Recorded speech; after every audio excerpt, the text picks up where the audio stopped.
It's week 8 of the college football season. We already did the midweek games. We already did the biggest games. Now we got to talk about 15 more games. Welcome in. Winning Cures Everything. It's a college football podcast. I'm your host, Gary Seegers, at GaryWCE on all the different socials. And yes, we've already done the midweek games. We did 10 of those. We did 10 of the biggest games of the season, or of the week, excuse me. Now, instead of doing a 20 more, because we already did midweek games, let's do 15 more. I'm going to hit them quick. We're going to be fast. Let's go ahead and get to it. Game number 1, UTSA travels to North Texas, in-state rivalry game. Used to be a Conference USA rivalry. Now it's an American Athletic Conference. North Texas got absolutely blasted last week. They're looking to bounce back. North Texas, a 4.5 to 5 point home favorite, total of 68 on this one, and that number has gone up, actually. Opened at 67.5. North Texas minus 5.5, that has dropped back down. UTSA opened up a can last week. I believe it was on Rice, if I'm not mistaken. Just scored just no mercy on that bunch. Their offense really got rolling. If you look, UTSA is 3-3 against the spread now. North Texas 4-2. North Texas 5-1 straight up. UTSA 3-3 straight up. So this is the spot for UTSA to get back into this thing. They lost to Temple a couple of weeks ago, and it is what it is, right? The offense still has the capability of doing big things. The defense has certainly played a lot better than anybody expected. I know that much. My numbers have got North Texas by 4.31, at least with the stats projected spread. Power rating, I've got North Texas by 3. But the last 4 weeks, UTSA has certainly turned it on. I've got UTSA by 20 based on the last 4 weeks of stats. Some of these numbers are still cooking in week 1, week 2, week 3, whatever, when North Texas was just beating the absolute brakes off of teams. It has come back down to earth just a little bit. Obviously, last week kind of gave you an idea because North Texas got really humbled, was a good word for it, by South Florida. North Texas number 121 in current strength of schedule, UTSA number 77. So a little bit tougher quality of opponent for UTSA than what North Texas has played. But let's look at the numbers. UTSA number 49 in PPA margin. North Texas number 43. UTSA number 98 in offensive success rate. And they are not good at running the football. And here's the thing. That's strength on strength because North Texas is pretty good at defending the pass, not good at defending the rush. Who's going to step up there? On the other side, when North Texas has the ball, number 23 in offensive success rate, they're number 29 with the pass, number 27 with the run. UTSA is number 18 in defensive success rate, number 39 against the pass, number 12 against the rush. Let's start when UTSA has the ball on offense. They scored at will last week. They are number 30 in passing success rate, number 9 in passing explosiveness. Well, North Texas's defense is pretty good at defending those. The one thing that UTSA is really bad at is number 127 in havoc rate allowed. Well, North Texas is only number 117 in havoc rate. So UTSA should feel okay about this right now.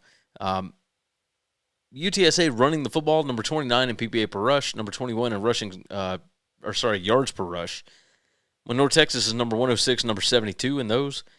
Rushing success rate, UTSA is only number 94, but they are number 2 in rushing explosiveness. That's kind of a problem because North Texas is number 96 in rushing success rate allowed and number 81 in rushing explosiveness. UTSA can generate explosive plays here. When UTSA is on defense, North Texas is great on offense. They really are, especially against weaker competition. UTSA is a significantly more talented team than North Texas. Number 68 in overall talent rank per on 3. North Texas is number 92 in on 3 overall talent.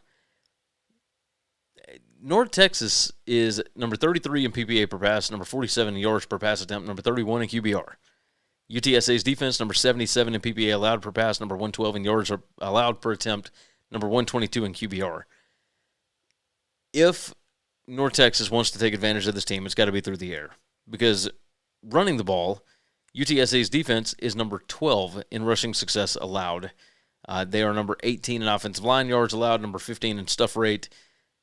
That's where they'd be able to take the most advantage of them. As far as points per scoring opportunity, if UTSA gets down there, they'll be able to score because North Texas is number 87 in points allowed per scoring opportunity. UTSA's offense is number 45.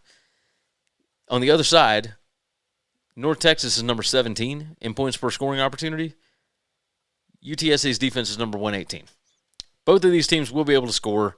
I know my stats projected total is lower, but I would expect an over here, especially looking at pace of play. North Texas is number 15 in pace.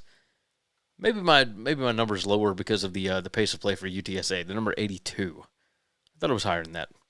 Anyway, five factors rank is pretty much a wash. Number 49 versus number 60, but when you include talent, UTSA is number 63, North Texas is number 67. This feels like too many points. UTSA gets up for this game. Best number we can get out there right now is 5. Give me the Roadrunners. Meet, baby. +5. 11:45 a.m. Central Time on the SEC Network. We've got Oklahoma traveling to Williams-Brice Stadium, South Carolina. It is Coctober. Everybody be wary. Oklahoma is a 5.5-point road favorite. That is up from the original 4.5. We got a total of 43 on this one. And looking at the numbers, my last 4 weeks has got Oklahoma favored by 13. My power rating only has Oklahoma by 4, but the stats projected spread has got Oklahoma by 7.5. So I can understand why the number has gone up some, along with the fact that South Carolina's offense has been absolutely abysmal. Number 119 in offensive success rate. They're number 128 passing the ball, number 118 running the ball. And the defense has just kind of been Number 79 in defensive success rate. They're 94th against the pass, number 64 against the rush. Oklahoma, number 1 in the country in defensive success rate allowed. Number 1 against the pass, number 1 against the rush. That is something to pay attention to. And they're number 32 current strength of schedule. So that is highly impressive. Number 2 in PPA allowed per drive on defense. South Carolina is number 12 in current strength of schedule. Looking at records, South Carolina's 3-3, Oklahoma 5-1. Oklahoma did just lose last week in Red River, so that is something to think about, especially considering the fact that John Mateer played, didn't look great, kind of making some bad decisions, and on top of that, the interceptions looked like there wasn't a whole lot of zip on the ball. They said he's fine. We'll see. We will see. South Carolina is number 8 in the country in turnover margin. Oklahoma is number 130. Oklahoma is number 99 in giveaways per game, and they are dreadful at taking the ball away. Number 133 in takeaways per game. South Carolina is number 10 in takeaways, number 39 in giveaways. But South Carolina is third from last in the country in penalties per game. Number 134. Oklahoma is number 50. That's a pretty big difference there. Oklahoma number 5 in special teams efficiency. South Carolina number 20. Both teams inside the top 18 as far as overall talent rank. But this South Carolina offense is kind of a joke. They're number 20 in yards per pass attempt, number 45 in QBR, but they're number 128 in passing success rate, number 86 in PPA per pass. That ain't good, especially against this Oklahoma defense. Oklahoma is going to be mad. But Oklahoma also hosts Ole Miss next week. I think you're at a point in the schedule where you cannot afford to overlook anybody. South Carolina lost to LSU on the road last week. I don't feel good about Mateer. And this number has gone up. Again, it's 5.5. It opened at 4.5. How can you bet against South Carolina at home? I don't think I would feel good about doing that. So I'm not going to have an official play on this. But as far as, on this show, we give out picks. You guys know how we do. I'm going to give a side on every one of them, which way I would lean. I kind of like South Carolina here. I don't like all the red. I don't like all the numbers. But I also don't necessarily trust Oklahoma. Especially with the banged-up John Mateer. Because he is the entire offense. So, 5.5. Give me the Gamecocks, plus 5.5. Game number 3, 11 a.m. Central Time on ABC. We got Vanderbilt hosting LSU, and Vandy is a 2.5-point home favorite, total of 49 on this one. Number shocked me. Probably shouldn't have because, I know what the ratings are. You could have seen this coming. I've got Vandy power rated half a point better. The stats projections have Vandy by 4.82. And if you look at the last 4 weeks of numbers, it's got Vandy by 10. This LSU offense is not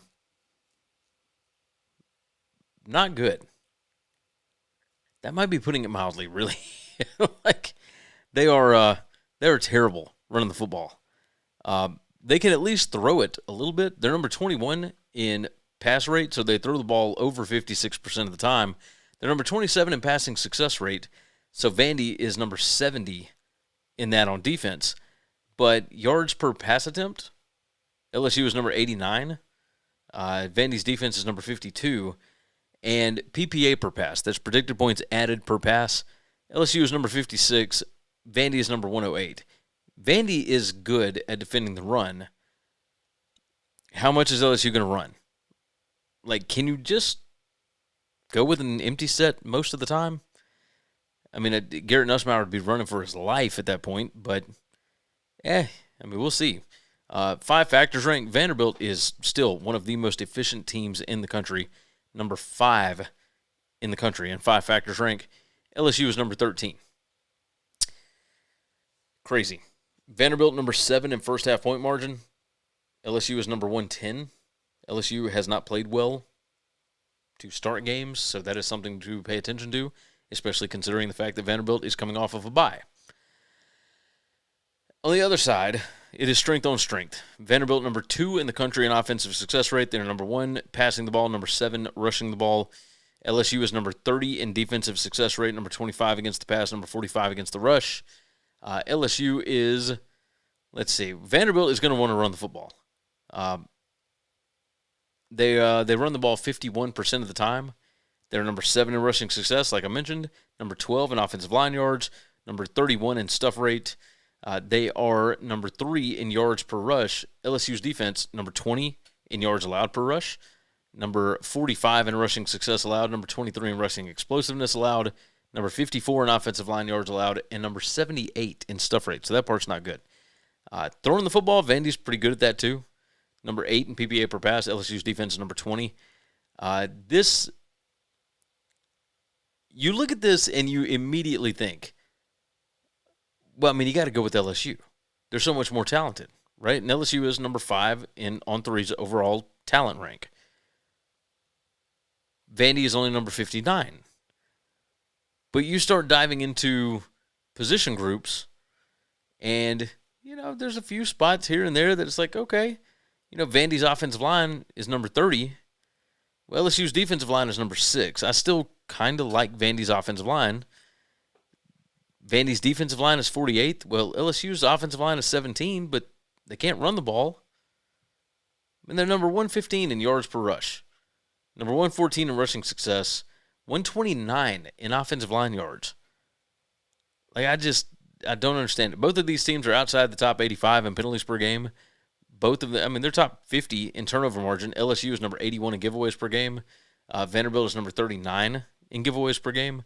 And that's mainly just because they were handing out cupcakes against Alabama, basically. I look at this and I think that the better team is favored for a reason. And you look at the most recent stuff, maybe Vanderbilt should be favored by more. I don't like taking 2.5-point home favorites, but in this situation, I think it calls for it. Diego Pavia is an absolute dog. I know he doesn't play well as a favorite, but when you're teetering around to pick 'em and Vandy's at home, give me Vanderbilt here. 11 a.m. Central Time, God's time zone on ESPN. Georgia Tech is heading to Duke. Duke right now a 1.5-point home favorite, total of 61. The spread was Duke minus 2.5 when this thing opened, and everybody knows about Brent Key as an underdog. Georgia Tech plays so much better when they're a dog, etc. But does anybody find it interesting that Georgia Tech, who is this borderline top 10 AP ranked team, is an underdog on the road at Duke. Anybody find that weird? I think the books are kind of hoping that you do. That's what I'm thinking. My stats projected spread has Duke minus 2.83. My power rating has Duke minus 3. The last 4 weeks, Duke minus 17.75. Yikes. As far as power rating goes, I've got Georgia Tech 34th. I've got Duke 35th. And yet one of these is considered a top 10 team, and the other is, well, number 45 in ESPN strength of record. There are a lot of things at play here. Georgia Tech is 6-0, 4-2 against the spread. Duke is 4-2 straight up. They've got losses at home to Illinois and on the road at Tulane. But they've kind of been putting on a clinic as far as their offense is concerned. Number 23 in PPA per drive on offense. Georgia Tech is number 64 PPA allowed per drive on defense. Georgia Tech number 32 PPA per drive on offense. Duke number 94 PPA allowed per drive. So Duke's defense is not great, but they are number 12 in havoc. Georgia Tech is number 18 in havoc allowed. If Haynes King can throw the ball, they're going to be fine. Georgia Tech is number 25 in rush rate. They want to run the football 57+% of the time. But that's what Duke is better at stopping. Number 20 in rushing success allowed. Well, Georgia Tech is number 20 in rushing success. Duke ain't great at stopping the pass. Number 97 in passing success allowed. Georgia Tech is number 13 in passing success rate, but they're number 113 in passing rate. They throw the ball around 42% of the time. On the other side, when Duke has the ball, they sling it, and they sling it a lot. They're 25th in pass rate. They're number 111 in rush rate, but they ought to be able to run against this Georgia Tech defense. This is such an interesting spot. You start looking at intangibles and whatnot. 5 factors rank. Duke, number 37 in 5 factors plus talent. Georgia Tech is number 49. Duke is a significantly better first-half team, number 18 in first-half point margin. Georgia Tech is number 59. And again, Duke has played a tougher strength of schedule. If I had to wager, I'd probably go Duke first half, and that might be what I do over at buymeacoffee.com/winningcures. But especially for this thing's dropped down to 1.5. I'll take the Blue Devils at home against the ranked team. I think they found a way to get this thing done. So give me Duke minus 1.5. Are you tired of sore knees or joints slowing you down? Go Sleeves uses built-in kinesiology tape technology to give you support, reduce pain, and help you recover faster. Use code WCE for 15% off over at GoSleeves.com. And if you haven't already, remember, subscribe to the channel, like the video, and of course jump in the comments and let me know your picks on these games or any other games that we haven't discussed. I like talking to you. Don't forget, check out buymeacoffee.com/winningcures, and that's where you can get all these stat sheets and whatnot.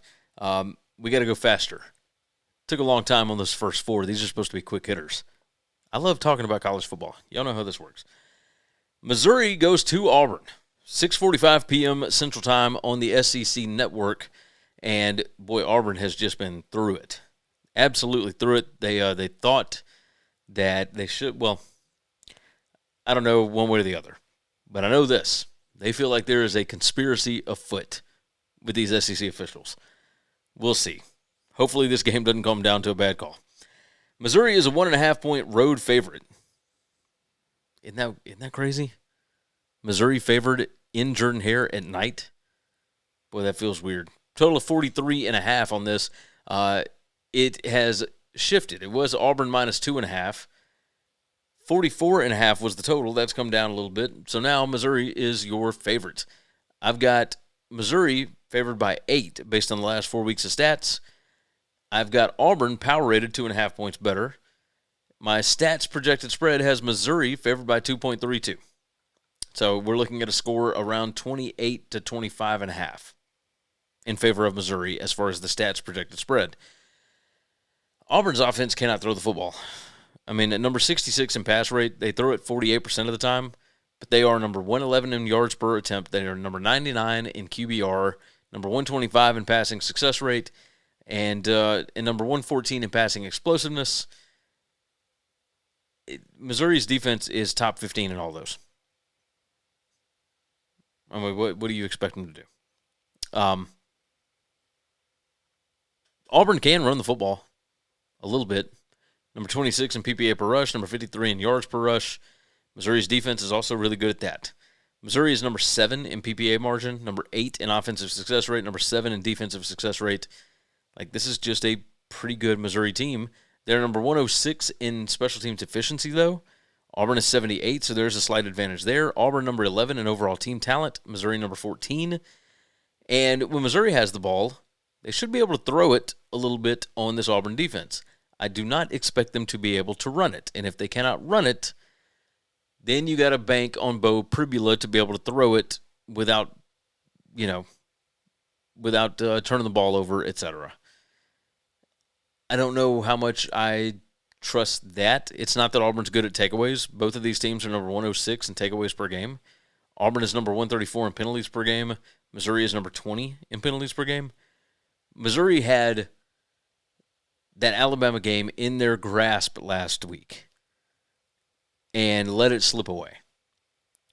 Auburn, I've got number 18 in 5 factors rank. Missouri, number 27. Missouri's strength of schedule is number 59, and that's after playing Alabama. Auburn is number 5. Auburn at home, backs against the wall.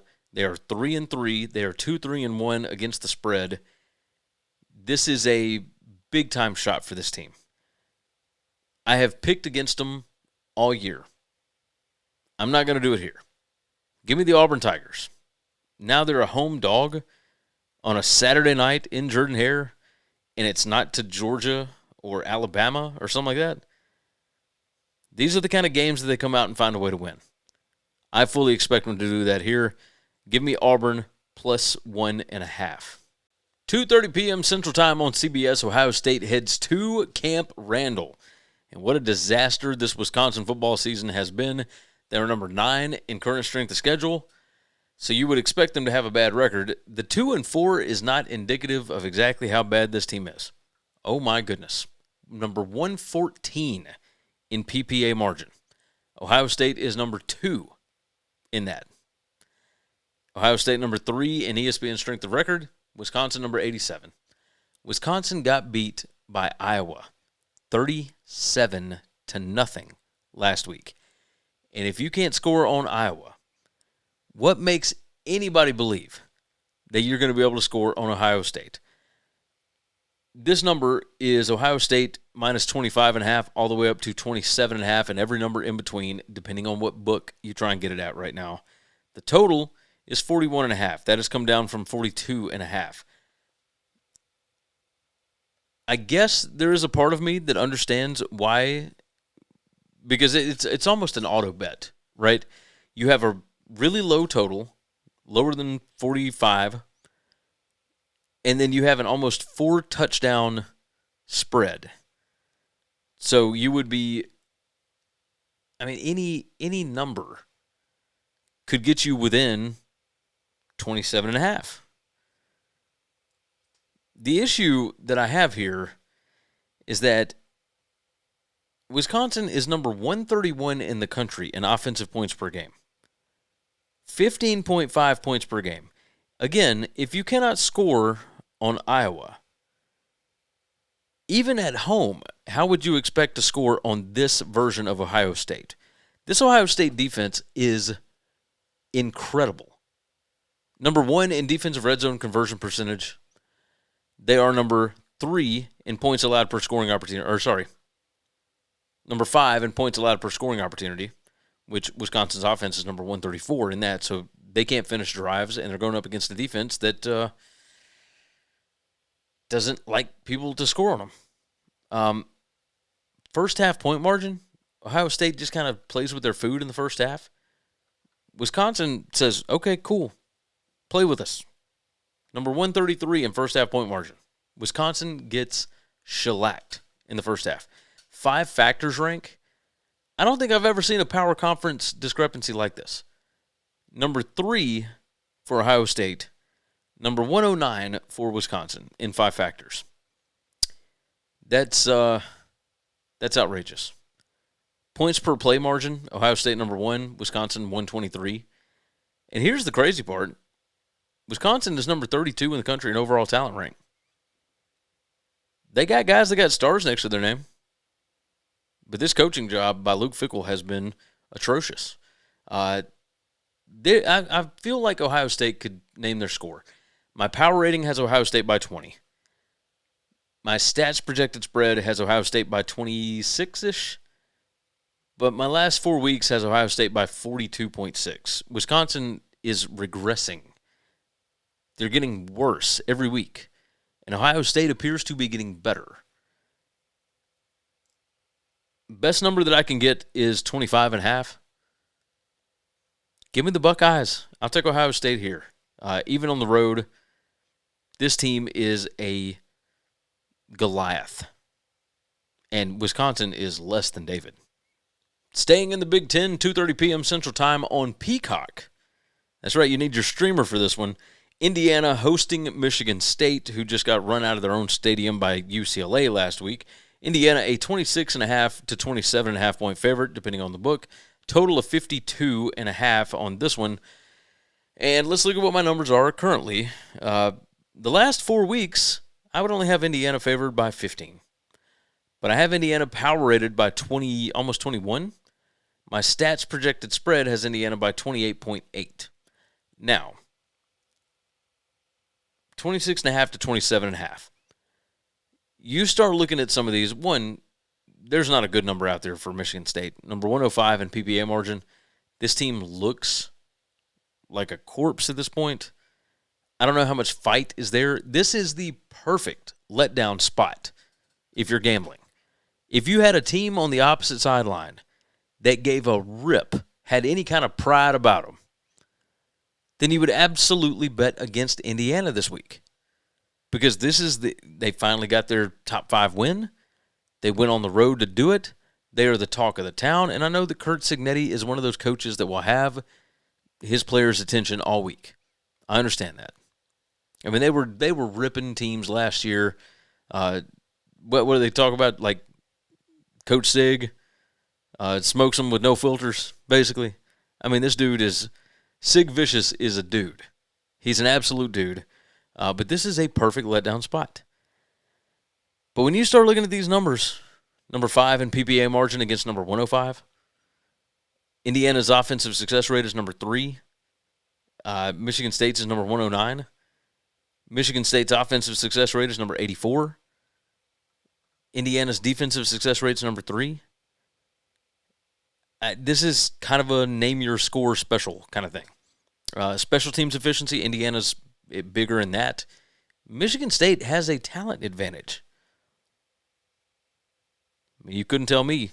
Like they may have more stars, at least when it comes to recruiting, but Indiana number 1 in 5 factors rank. Michigan State is number 85. After watching this Michigan State team the last couple of weeks, I don't know how you could possibly bet on them. I can't see it. I don't understand it. Lowest number I can get is 26.5. I'll take the Hoosiers. Give me Indiana minus 26.5. Game number 8, we move to the ACC. SMU heads to Clemson. And this one, 2:30 p.m. Central Time on the ACC Network, of course, God's time zone. Clemson, an 8.5 to 9.5 point favorite, depending on the book. Total of 55 on this one. And let's dive into some numbers. These teams are both outside the top 60 in ESPN's strength of record.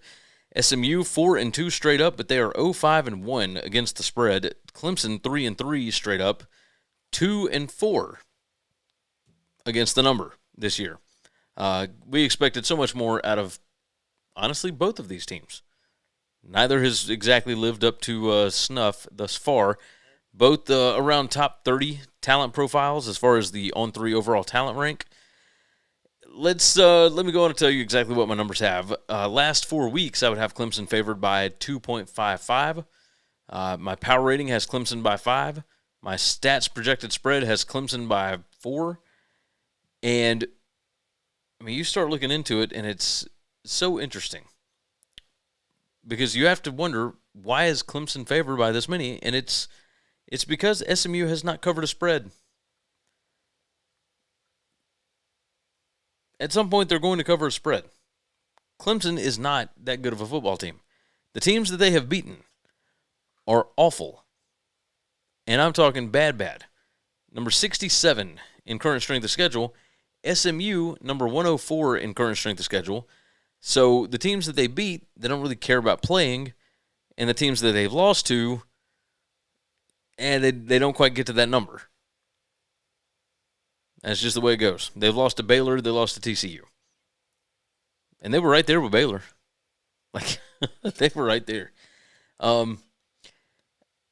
You look at some of these numbers, like SMU is number 21 in PPA margin. Clemson number 53. Now, again, Clemson, slightly more difficult quality of competition that they have played. As far as success rate, number 49 offensive success rate for Clemson, number 57 for SMU. SMU, number 54 in offensive success rate. Clemson's defense is number 62. These are pretty evenly rated teams. Clemson, number 46 in 5 factors rank. SMU, number 57. Okay, Clemson is significantly worse in the second half. They're number 34 in first half point margin. SMU is number 30. Clemson is number 104 in second half point margin, and SMU is number 58. So, certainly something to pay attention to. SMU likes to throw the ball. They'll have more success doing that against Clemson than they would running it, because Clemson's defense is actually pretty good against the run. Clemson's offense, like I think they want to throw it. Like, they throw it almost 56% of the time. That's 24th pass rate in the country. SMU, I think, is okay at defending the pass. Number 31 in PPA per pass, but they're number 88 in yards allowed per pass. Clemson's offense isn't great at it. Number 80 and number 72 in those metrics. And when it comes to running the football, Clemson number 35 in rushing success rate sounds nice, but they're number 116 in rushing explosiveness. They're number 92 in yards per rush. And SMU is good at defending the run. Number 21 PPA allowed per rush. Number 30 in yards allowed per rush. Number 41 rushing success rate. Yeah, this is such an interesting ball game. 9.5 feels crazy. And that's the best number we can get. SMU is going to cover somewhere. This is, of course, the rematch of last year's ACC championship game. SMU looking for revenge here. I don't think Clemson's that good. I also don't think SMU's that good. But I do think SMU remembers what happened in that game last year. I think they'll be fired up here. Give me SMU plus the points. Are you looking to catch your favorite team or concert live? TicketSmarter makes buying tickets safe and simple. And with our promo code, you save big. Use WCE10 for $10 off an order of $100 or more, or WCE20 for $20 off $300 or more. Grab your tickets now at TicketSmarter. Again, if you haven't already, subscribe to the channel, like the video, jump in the comments, and check out buymeacoffee.com/winningcures. That's where you can get these sheets, along with a myriad of other things. So go ahead and check that out and support the one-man operation here. Game number 9, Texas A&M goes to Arkansas. That is the Bobby Petrino-led Arkansas Razorbacks. A&M is a 7.5-point road favorite, total of 62 on this one. Arkansas, current strength of schedule, number 3 in the country.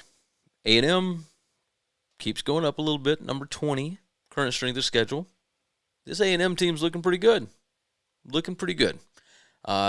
Power rating, I've got A&M by a little less than 7 points. Stats projected spread, I've got A&M by 7.3. Stats based on the last 4 weeks, A&M is rolling. I would have them favored by 31, just based on stats from the last 4 weeks.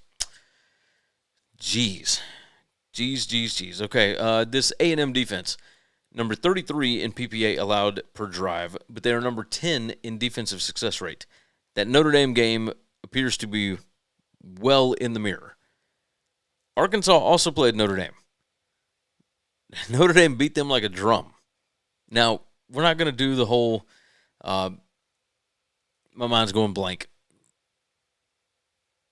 where you compare teams playing against other teams and whatnot. We're not going to completely do that, but you did see a difference. Texas A&M beat Notre Dame at Notre Dame. Notre Dame went to Fayetteville and beat Arkansas to death. Like, poor Sam Pittman is still somewhere wandering on the sidelines trying to figure out what in the world happened.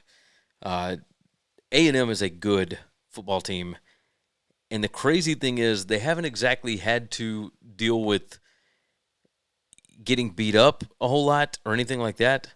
Their offense is definitely good enough to put up some points on Arkansas, like a lot of points. Even this new version of the Arkansas defense. Arkansas's offense probably going to put up some points, but they are number 68 in havoc allowed. Texas A&M's defense is number 10 in havoc created. That is something to pay attention to. Taylon Green is a good quarterback, but when he's got people just bum rushing him, he doesn't make the wisest decisions. I'll say that. Lots of fumbles for Arkansas this year. They're number 129 in fumbles lost per rush. A&M number 26 in fumbles gained per rush attempt. So you look at turnover margin, Arkansas number 120, A&M number 56. A&M doesn't turn it over that much. They don't do a lot of takeaways, but the things that Arkansas does as far as giving the ball away, A&M is pretty good at getting that. You look at 5 factors. A&M is number 12. Arkansas number 30. Both teams pretty good in the first half. A&M better in the second half significantly than Arkansas. Arkansas is number 105 in second half point margin.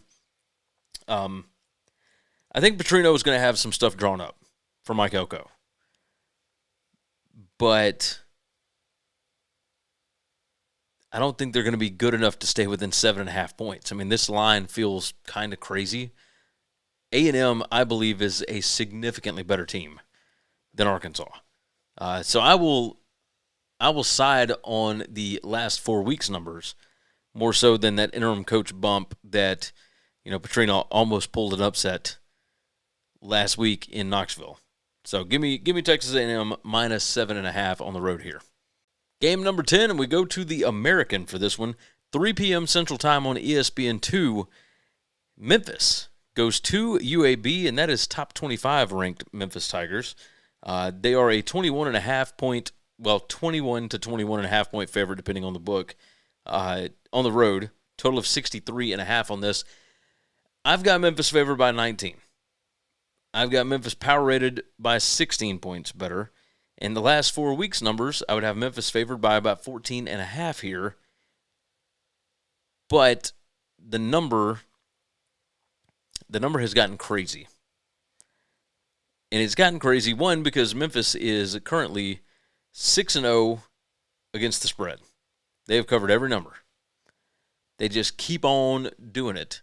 They are number 18 in the country in rush rate, and they continue to put up outrageous numbers. They are number 13 nationally in points per game, putting up 40 points per game. And they're number 17 in yards per rush, number 38 in yards per pass attempt. They are really, really good. Number 30 in PPA per drive.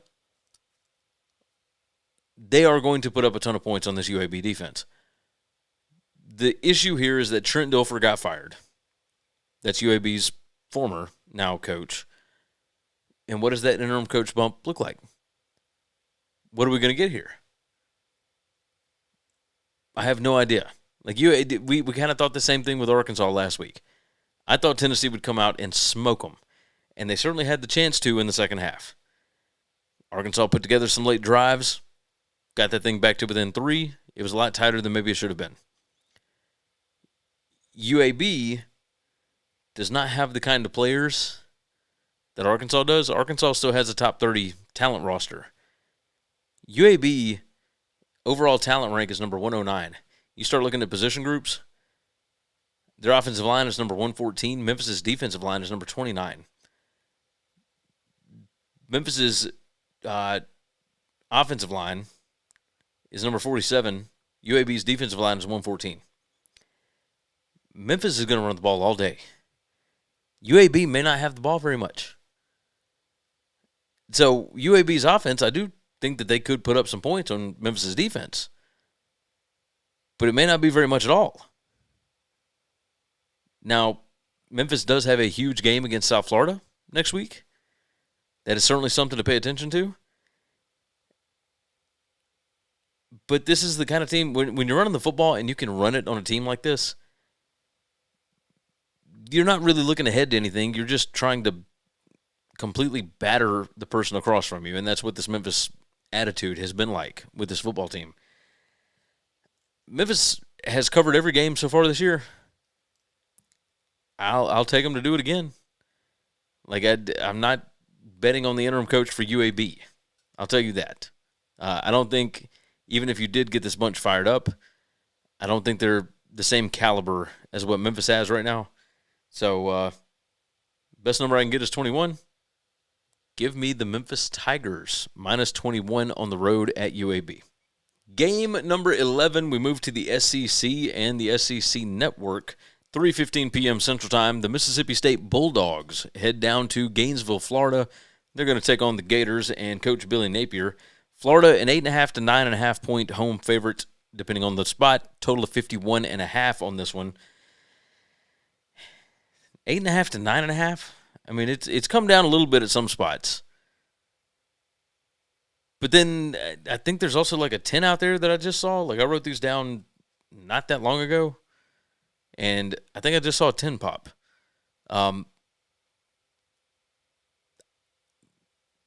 Florida got beat at A&M last week. Mississippi State got beat at A&M the week before. State coming off of a bye. State top 5 in special teams efficiency. Florida is top 20. Mississippi State number 21 in 5 factors rank. Florida number 31. Their talent profile is not all that different. Number 16 for Florida, number 24 for Mississippi State. I understand that State lost their running back, Fluff Bothwell.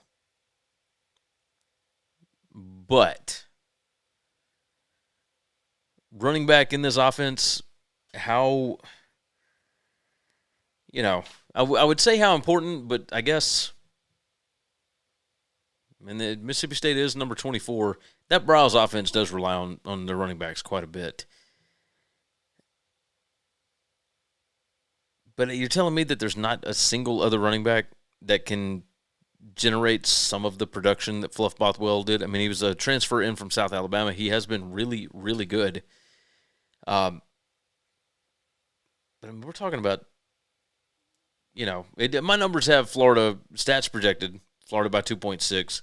Power rating, Florida by 4.8. And last 4 weeks, Florida by 6.33. Do we think that Fluff Bothwell is worth 4 points to the spread?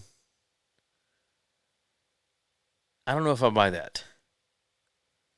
I mean, maybe he really is.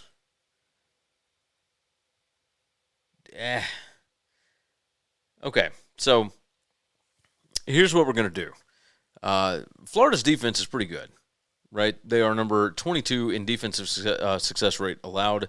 Mississippi State's offense is number 28. Florida's offense is number 74 in success rate. State's defense is number 42. But how did we get to those points, right? Florida's defense, really good at stopping the run. State is number 5 in rushing success.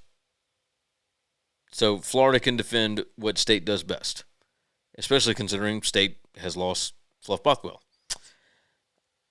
Florida's offense is number 74 in offensive success rate. Doesn't sound very good, except that they're number 35 in rushing success. And Jaden Baugh, of course, does his thing.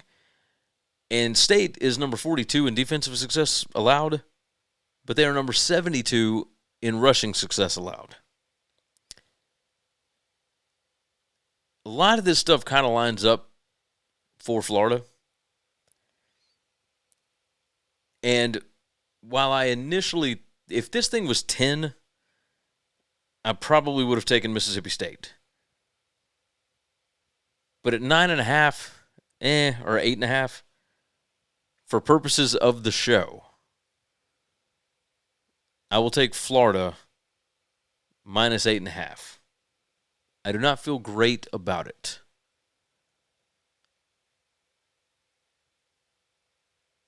I've kind of talked myself out of, you know what? Screw it. Trusting the power ratings, trusting the numbers, even without Fluff Bothwell, he's not worth 3 to 4 points to a spread. That's crazy. We're going Mississippi State. We're getting the best number we can right now, and that would be 9.5, at least from what I saw. Give me the Bulldogs. We'll come back and look at this later, and maybe I'll look completely foolish, or I might look like a genius. My gut said go with State. I'll go with State. We'll see if this is the last weekend Billy Napier's in Gainesville, right? Game number 12, we go to the Big Ten Network, 5:30 p.m. Central Time. Oregon travels all the way across the country after really getting humbled at home by Indiana last week. No shame in losing to a Kurt Cignetti team, but Oregon looking for something to snack on, looking to beat up somebody. I'll say that. Oregon currently a 17.5-point favorite at Rutgers this weekend. Total of 60.5 on this. That total has come up from 58.5 up to 60.5. My projected total is 62 on that one. My numbers, this one's 17.5 is the spread. My projected stat spread has Oregon by 16.3. My power rating only has Oregon by like 12, but my last 4 weeks numbers have Oregon by 20. So we're pretty close. Oregon minus 15.5 was where it was when I created the sheet. It's all the way out to 17.5 now. Kind of crazy. Rutgers has been dealing with injuries all year. Their defense is atrocious, number 125 in defensive success rate. That will be a welcome sight for Dante Moore and company after last week. They were only able to put up 13 points offensively against Indiana. This week, I mean, you're going to be able to throw the ball all over the yard against Rutgers. Oregon, number 9 in QBR, number 16 in yards per pass attempt, number 26 in PPA per pass.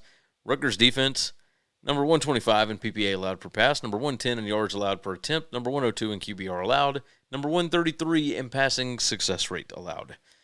They are number 133 in passing explosiveness allowed, number 120 in havoc rate. This defense is awful, just awful. So you're going to be able to throw the ball on them. Oregon is going to be able to run the ball on them. And if there's any team that going to play in the East Coast or the West Coast or in the middle of the country and it doesn't affect them, it would be Oregon. They won at a friggin' whiteout and effectively got James Franklin fired from Penn State. You think going to Rutgers is going to worry that bunch at all? I don't. So, yeah, I understand the line move from 15.5 up because I think Dan Lanning is going to be pissed about what happened last week. And the players are going to take it out on the Scarlet Knights here. You don't have to think too hard about this one. Rutgers is going to be able to put up some points. Oregon will put up a lot more. Give me the Ducks, minus whatever the best number is you can get. For the show purposes, we'll say 17.5, but I will take Oregon here. Why struggle doing everything yourself? On Fiverr, you can hire professionals for just about anything. Marketing, editing, design, and more. Save time, get it done right. Click the link in the description to get started. Once again, subscribe to the channel, like the video, and jump in the comments. And of course, check out the link, bettingcfb.com or buymeacoffee.com/winningcures, and you too can support the show. All right, Washington State goes to Virginia. This one at 5:30 p.m. Central Time on the CW. Washington State put the fear of God into Ole Miss last week. That was also a look-ahead spot. Ole Miss got Georgia this weekend. And does Virginia kind of do the same thing? I think you can only pull that off one time if you're Washington State. Washington State is still not a good football team. Yes, I know that they were right in it with Ole Miss. And sure, if you're a fan of that team, you got to be proud. If you're on that team, you got to be proud. That coaching staff they were right there. One thing goes wrong for Ole Miss, and all of a sudden, That is one of the biggest upsets in the history of the sport. Virginia not going to get caught looking past this much. Washington State put a scare into a top 5 team last week. All of a sudden, you've got Virginia's attention. And Virginia is still a significantly better team than Washington State. Washington State number 117 in PPA margin. Virginia number 35. Virginia's numbers as far as predicted points added and success rate and all that kind of stuff are actually better than Ole Miss's numbers. They hadn't played nearly as tough a strength of schedule. Number 79, current strength of schedule. But even still, this Virginia team has been pretty good. Chandler Morris, the quarterback, good stuff. He is going to be able to do whatever he wants to against this Washington State defense. Washington State, number 104, PPA allowed per pass. They are number 112 in PPA allowed per rush. Virginia is number 40 and number 10 offensively in those metrics. Rushing success rate allowed, Washington State's number 133. Passing success rate allowed, Washington State number 123. Virginia is top 45 in both of those. Again, they will be able to do whatever they want to. On the other side, this Washington State offense is still not good. Number 95 in overall success rate, number 115 passing, number 116 rushing. And while Virginia's defense isn't exactly anything to write home about, they're still better than Washington State. And this is the second straight, game east of the Mississippi. We'll say that. And now they got to deal with this. 5 factors rank Virginia as number 40. Washington State is number 116. It ain't pretty. I'll say that. Virginia favored by, 17.5 here.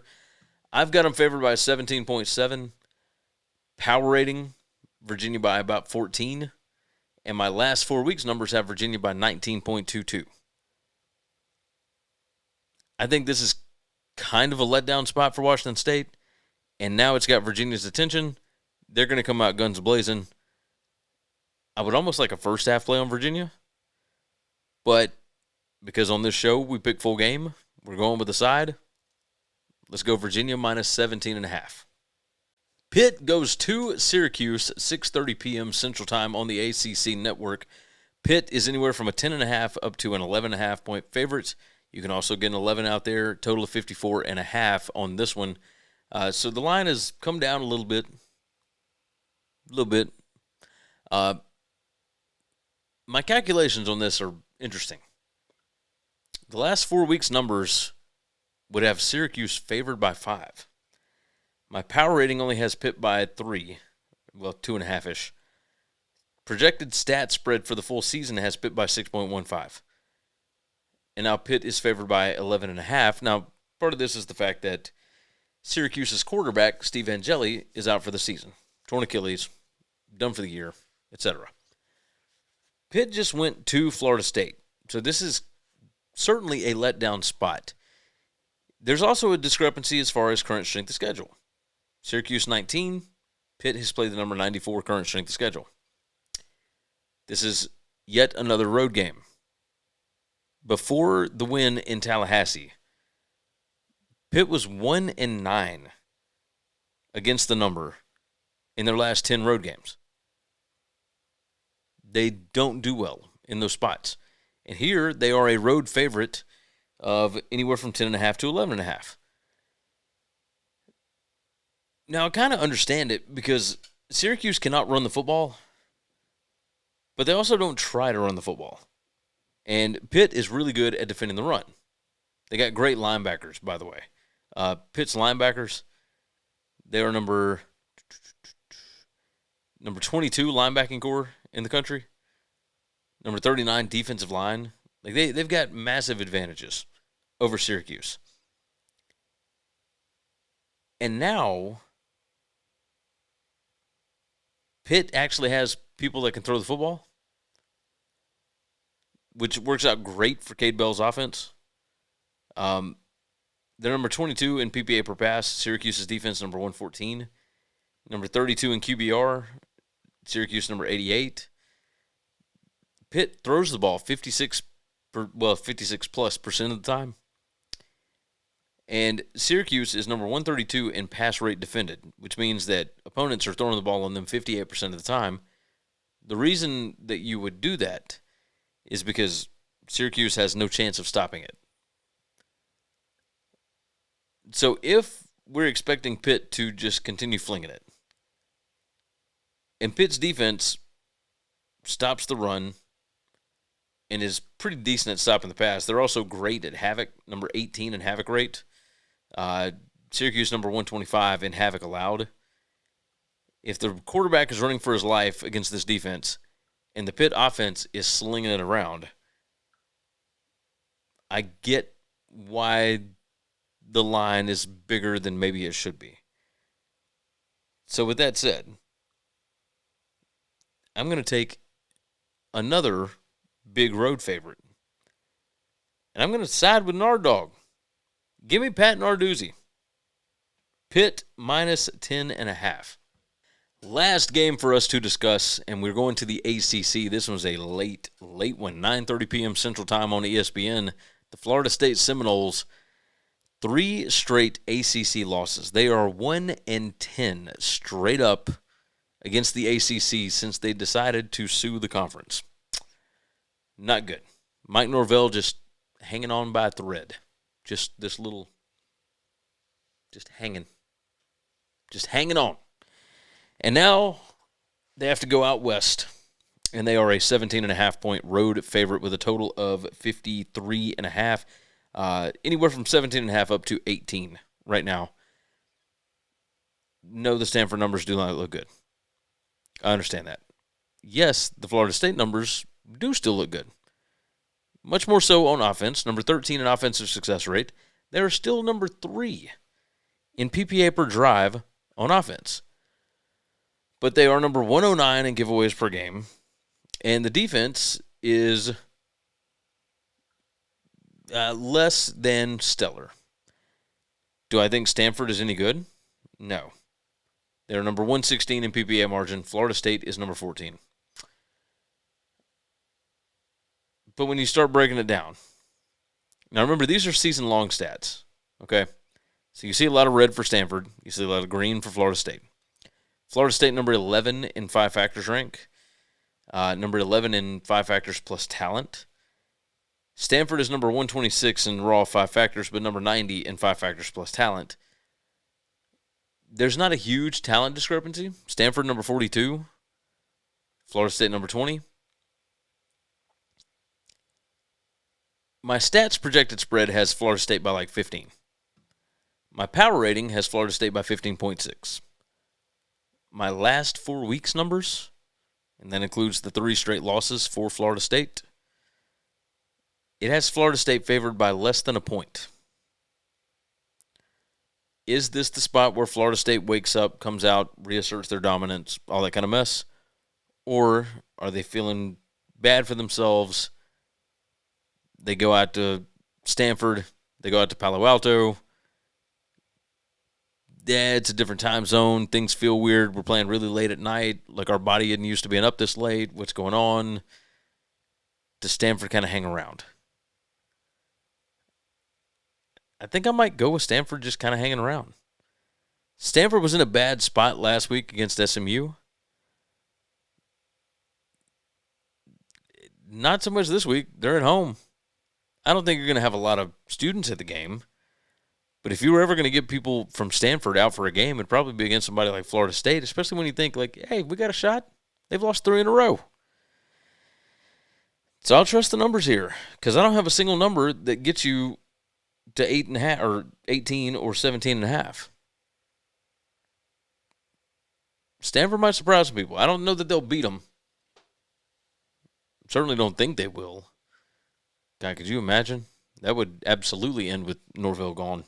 But we will take Stanford plus the 18 at home. I think it's just too many. So let's take Stanford plus 18 points in Palo Alto. All right, we went through 15 games. Let's recap them real quick. UTSA plus 5, South Carolina plus 5.5, Vandy minus 2.5, Duke minus 1.5, Auburn plus 1.5, Ohio State minus 25.5, Indiana minus 26.5, SMU plus 9.5, Texas A&M minus 7.5, Memphis minus 21, Mississippi State plus 9.5, Oregon minus 17.5, Virginia minus 17.5, Pitt minus 10.5, Stanford plus 18. With that said, go and check out buymeacoffee.com/winningcures. You can get all of these different stat sheets over there. Also, very cool comparison tool that I have created over there. I feel good about it. It had some help from Kyle Hunter with the stats that are most important to college football bettors. So, give it a look. Let me know what you think about it. I love to hear feedback. Also, jump in the comments. Like the video, subscribe to the channel. You guys know all those things. So go ahead and knock it out for me. Also, leave a nice 5-star review on Apple Podcasts or Spotify or whatever. I would certainly love to hear from you on that as well. I think that's going to wrap it up. My goodness, we have covered 45 games this week. 35 games, not 45. 35 games that I've talked about on this channel. We still got Third Dog Thursday coming. Good gracious. All right, take care of yourself. Take care of each other. God bless college football, and hopefully all of your tickets cash this week. Thanks for listening to Winning Cures Everything. Subscribe, leave a review or comment, follow @GaryWCE on X, and check out the web store,